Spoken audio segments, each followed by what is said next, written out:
are going to celebrate Gita Jayanti. Gita Jayanti inspires us to understand and follow the principles of karma and dharma. The Bhagavad Gita offers spiritual wisdom and guidance on achieving moksha or liberation.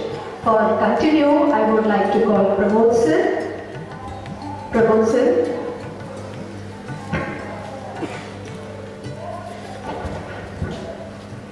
जय हिंद,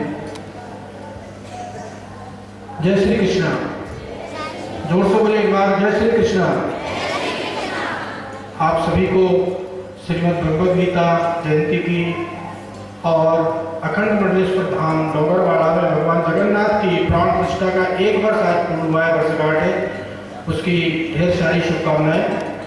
हम यहाँ गीता जयंती उत्सव मनाने के लिए आज एकत्रित हैं। गीता विश्व का एकमात्र ऐसा ग्रंथ है जिसकी जयंती मनाई जाती है।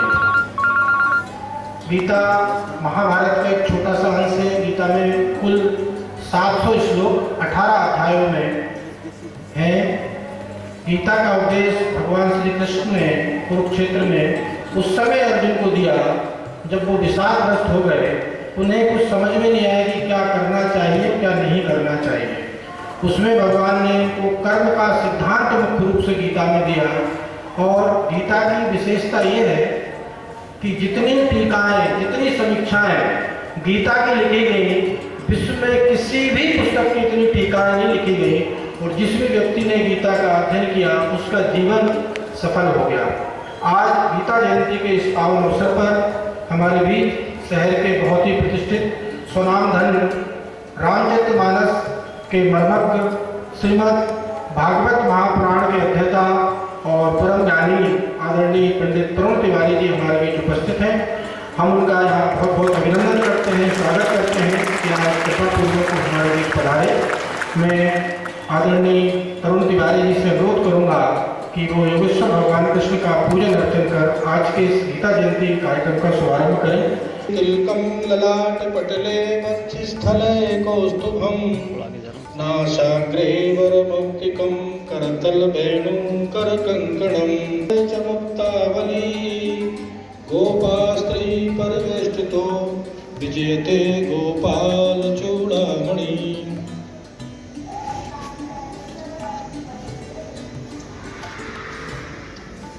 भगवान कृष्ण और श्रीमद् भगवत गीता का यहाँ पूजन अर्चन।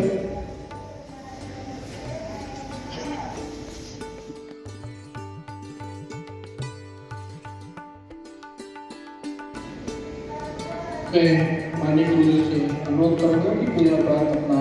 हरि ओम नमः परमहंसाय स्वागत चरण कमल जन मकरंदाय भक्तजन मानस निवासाय श्रीरामचंद्राय वसुदेव सुतं देवं कंसचानूरमर्दनं देवकी परमानंदं कृष्णं वंदे जगद्गुरुं।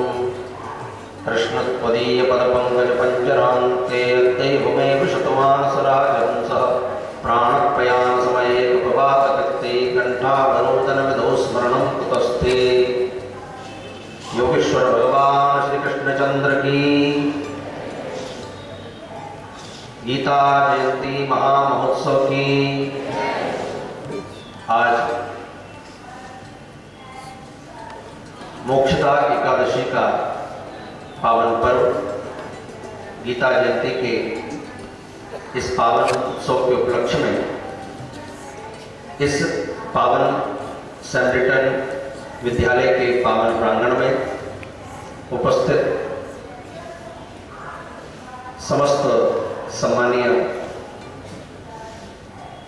अतिथिगण,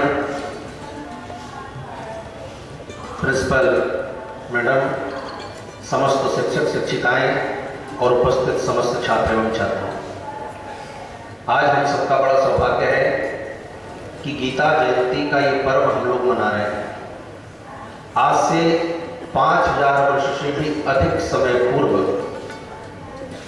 कुरुक्षेत्र के मैदान में गीता गुणगायक भगवान योगेश्वर श्री कृष्ण ने अर्जुन को माध्यम बना करके एक ऐसा दिव्य ज्ञान प्रकट किया, उत्पन्न किया, जो गीता के रूप में पढ़ा सुना जाता है।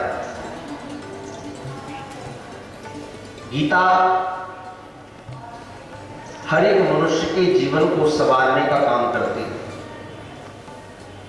गीता का प्रारंभ होता है धर्म शब्द से, धर्म क्षेत्रे कुरुक्षेत्र, और गीता का विश्राम जब 18वें अध्याय में पूर्णता होती है तो यत्र योगेश्वरा कृष्णो यत्र पार्थो धनुर्धरा तत्र श्री विजय भूतिर वानीतर मतर मम।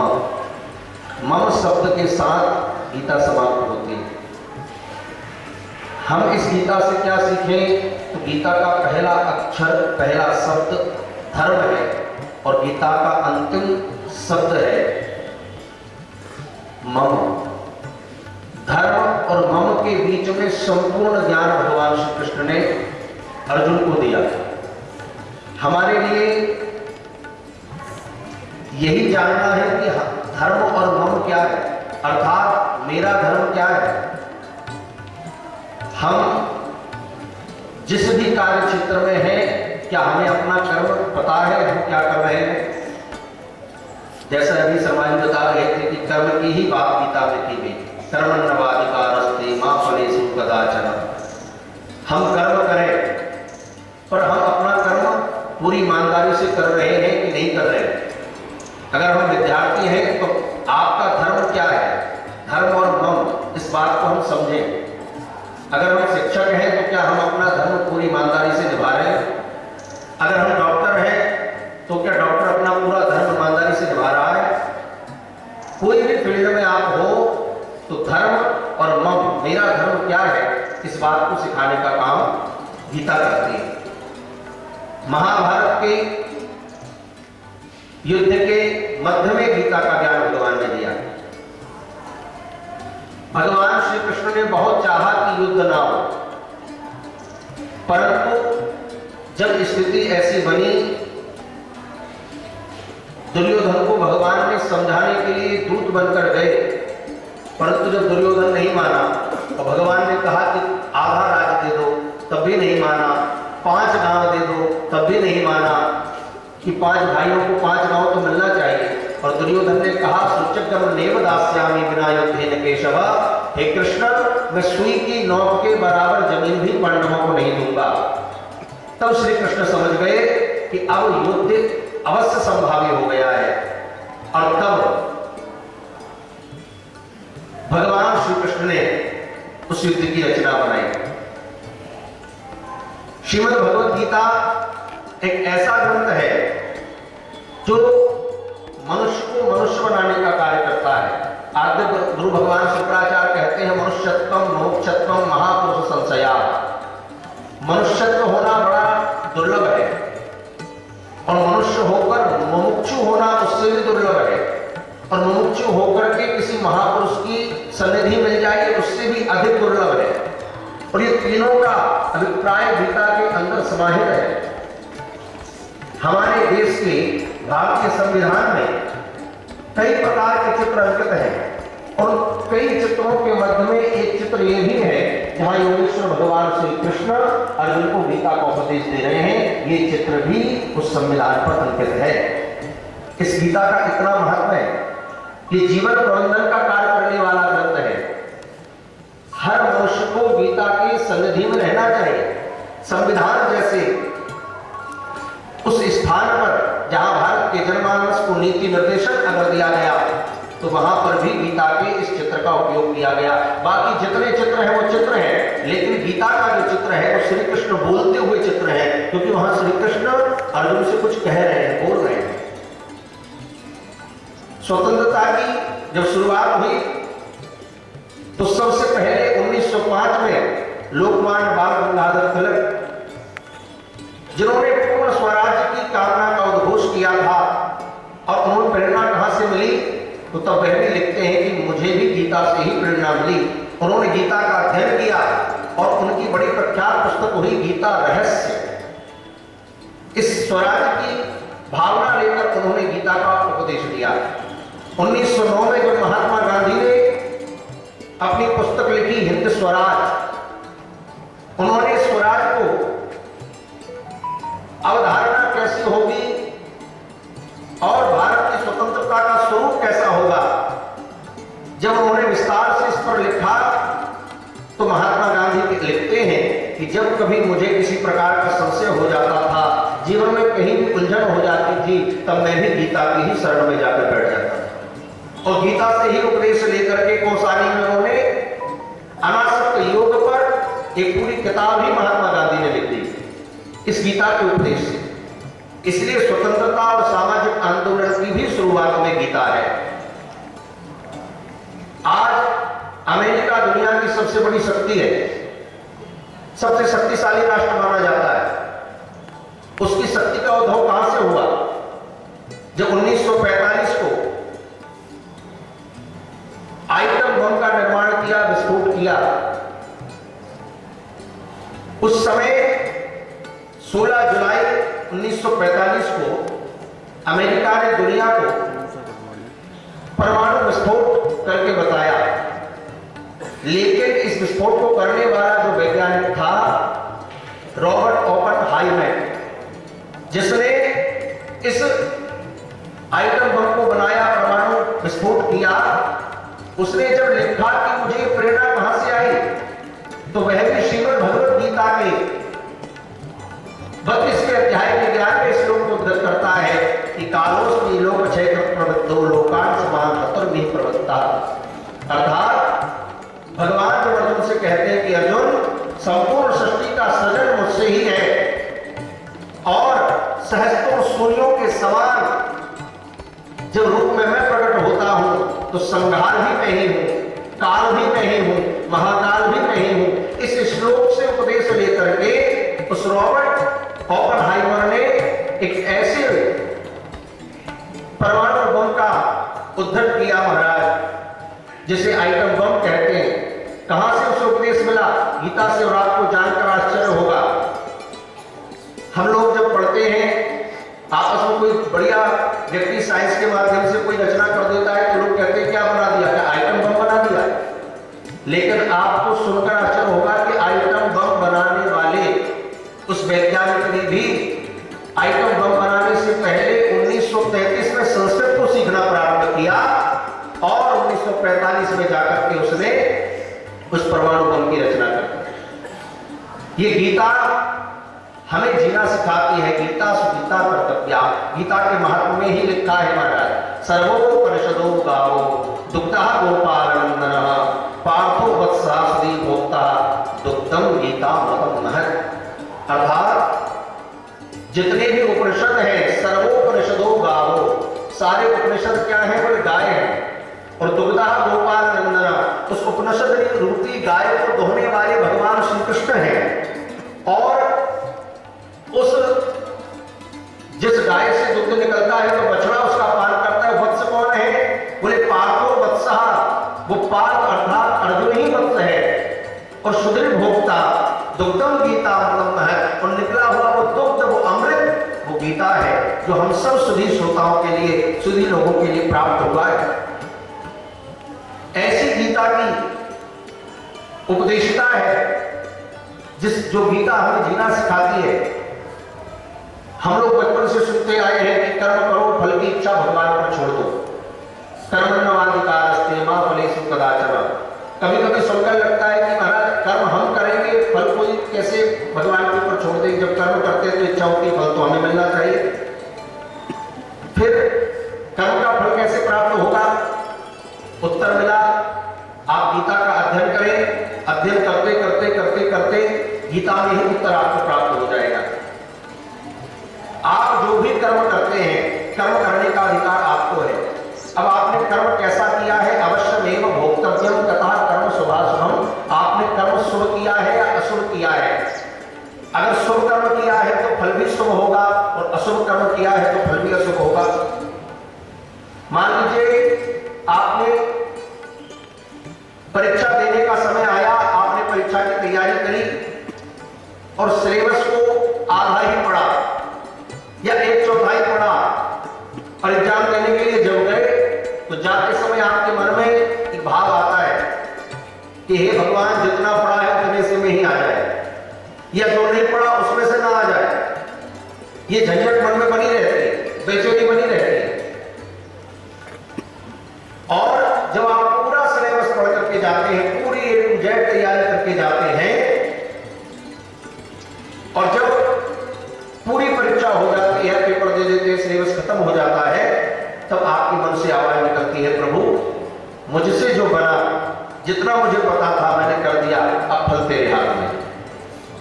ये कर्मण्यवाधिकारस्ते मां फलेषु कदाचन, मैंने कर्म कर दिया है, अब फल आपके हाथ में है, आपको मुझे फल देना है। जब ये भाव हमारे अंदर होगा तो वास्तविकता में गीता का उपदेश हमें समझ में आ जाएगा।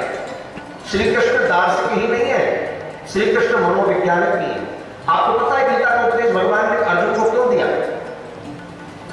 जब अर्जुन बीच रणभूमि में पहुंचा तो भगवान श्री कृष्ण से कहा कि मेरे रथ को दोनों सेनाओं के बीच में ले चलो, एक तरफ कौरवों की सेना, एक तरफ पांडवों की सेना है। और भगवान श्री कृष्ण ने रथ को ले जाकर उभयोर मध्य स्थापय, दोनों सेनाओं के बीच में ले जाकर खड़ा कर दिया। अर्जुन से कहा, अर्जुन देख लो किससे लड़ना है। अर्जुन ने देखा, कहीं मेरे दादा खड़े हैं, कहीं परदादा खड़े हैं, कहीं भाई खड़ा है, कहीं गुरुदेव खड़े हैं, पितामह भीष्म खड़े हैं, द्रोणाचार्य, कृपाचार्य, मेरे सब सगे संबंधी खड़े, मुझे इनसे युद्ध करना है, मुझे इन्हें हराना है। घबरा गया, और अर्जुन जब घबरा गया तो अर्जुन के मनोविज्ञान को भगवान समझे, और भगवान ने उसे उपदेशित करते हुए गीता का उपदेश दिया। वहां पर सूरवीर योद्धा नहीं खड़ा है। अर्जुन की मनोदशा कैसी है? अर्जुन की मनोदशा उस समय एक बच्चे की तरह है, जो घबराया हुआ है, जो रो रहा है कि कैसे युद्ध करूंगा। उस समय सूरवीर की तरह अर्जुन नहीं खड़ा है, हाथ पैर कांप रहे हैं। और जब ऐसी स्थिति है जैसे बच्चा पेपर देने जा रहा हो और पिता से साल भर तैयारी करने के बाद अपने एग्जाम के समय पिता से कहे कि मुझे अब पेपर देने नहीं जाना है, परीक्षा में नहीं जाना है, वो पिता चिल्लाते हुए कहता है, क्यों नहीं देगा पेपर? पेपर तो तुझे देना ही होगा, साल भर पढ़ाई करिए, पूरी साल खराब हो जाएगी, जाना पड़ेगा। और उस बच्चे के मनोविज्ञान को पिता नहीं समझ पाता और उस बेटे के पीछे पड़ जाता है, पिता बेटे को खो देता है। लेकिन श्री कृष्ण ने जब अर्जुन के मनोविज्ञान को आप देखेंगे गीता के सूत्रों को, तो पता चलेगा जैसे जैसे अर्जुन की मनोदशा बदली, वैसे वैसे भगवान की वाणी भी बदलती चली गई। अर्जुन ने जब देखा, यहां तक कह दिया अर्जुन ने कि ना कांक्षे विजयम कृष्ण नाचा राज्यम सुखानि चा, मुझे ना राज्य चाहिए, ना सुख चाहिए, ना मुझे जीत चाहिए, मुझे युद्ध करना ही नहीं है। हार मान गया अर्जुन। भगवान ने देखा कि अर्जुन क्या कह रहे हो? पहले अध्याय में अर्जुन यही कहता रहा, मुझे युद्ध नहीं करना, मुझे कोई आकांक्षा नहीं है। भगवान चुपचाप सुनते रहे। और दूसरे अध्याय में, पहले अध्याय के 40वें श्लोक तक अर्जुन कहता रहा, और दूसरे अध्याय के दूसरे श्लोक से भगवान ने कहना प्रारंभ किया, रे अर्जुन क्या कहता है, युद्ध नहीं करेगा? ये कैसी बातें करता है बच्चों की तरह? तू मारने से डर रहा है, तू युद्ध करने से डर रहा है? अरे अपने तेरे सामने जितने लोग खड़े सब तुझसे लड़ने आए हैं, शस्त्र लेकर आए हैं, रथ लेकर के आए हैं, और तू उनसे लड़ने की मना करता है, गांडी को नीचे रख रहा है। सुत्रम हृदय दौर्बल्यम नाटक उत्तिष्ठ परंतप, अरे इस दुर्बलता को छोड़, इस दुर्बलता को छोड़ करके युद्ध कर। अगर तू युद्ध नहीं करेगा, तू किसे मारने की बात करता है? अरे तुझे जिसको मारना है वो मरेगा नहीं, और जो मरेगा उसे तू मार नहीं सकता। अर्थात तुझे शरीर को मारना है, तू नहीं मारेगा तो कोई दूसरा मार देगा या बीमारी से मर जाएगा। और जिस आत्मा को तू सोच रहा है कि आत्मा मरेगी, तो आत्मा तो मरने वाली नहीं है। नैनम छिद्रति सात्राणि नैनम दहति पावका, ना जीवात्मा को कोई शस्त्र काट सकता है, ना अग्नि जला सकती है, ना वायु सुखा सकती है। और जिसे ये सब करना है वो तो है ही नहीं, उसे तुझे कुछ करना ही नहीं है। करने वाला कोई और है, कमजोर बात छोड़ दे। ये नासवान शरीर को कोई भी मारेगा, तू नहीं मारेगा तो कोई और मार देगा। किसकी बात कर रहा है?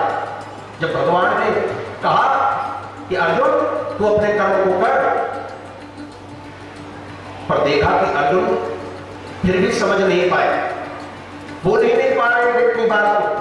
तब भगवान श्री कृष्ण ने अर्जुन से कहा कि लगता है अर्जुन समझ नहीं रहा, तो अर्जुन को थोड़ा लोभ दिया, लालच दिया। हतोगा प्राप्ति स्वर्गम जित्वा वह मोक्षै महि।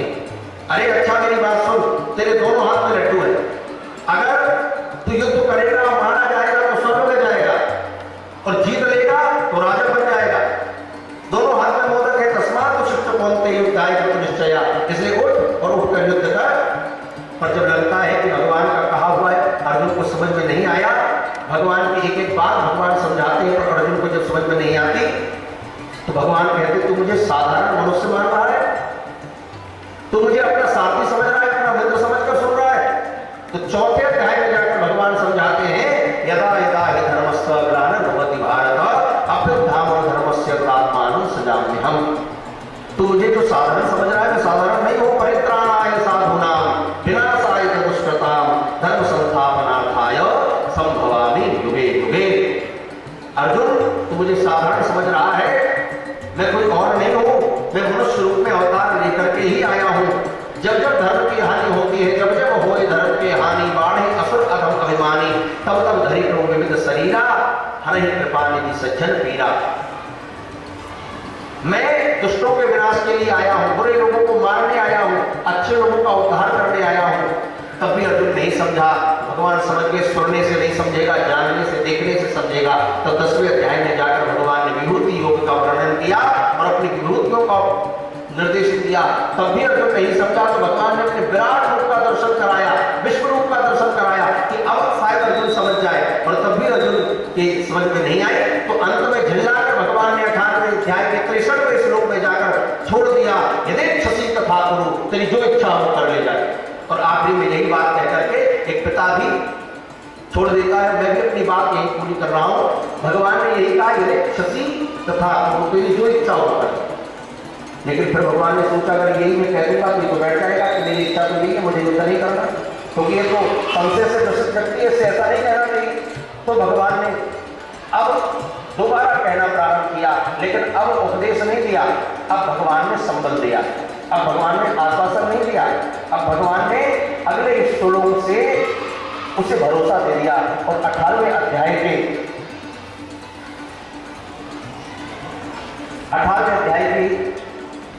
66वें श्लोक में कह दिया सर्वधर्मान् परित्यज्य मामेकं शरणं व्रज।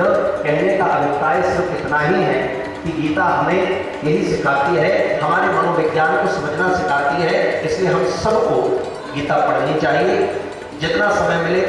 जरूरी नहीं कि 5 श्लोक 10 श्लोक पढ़ो, हर घर में कुछ नहीं तो 1 श्लोक प्रतिदिन हर बच्चे को अपने घर में पढ़ना चाहिए, अर्थ सहित उसकी व्याख्या सुननी चाहिए। इतनी बात को कहकर मैं अपनी वाणी को विराम देता हूँ। बोलिए भगवान बालकृष्ण लाल की, गीता जयंती महामहोत्सव की, हर हर नर्मदे हर। धन्यवाद।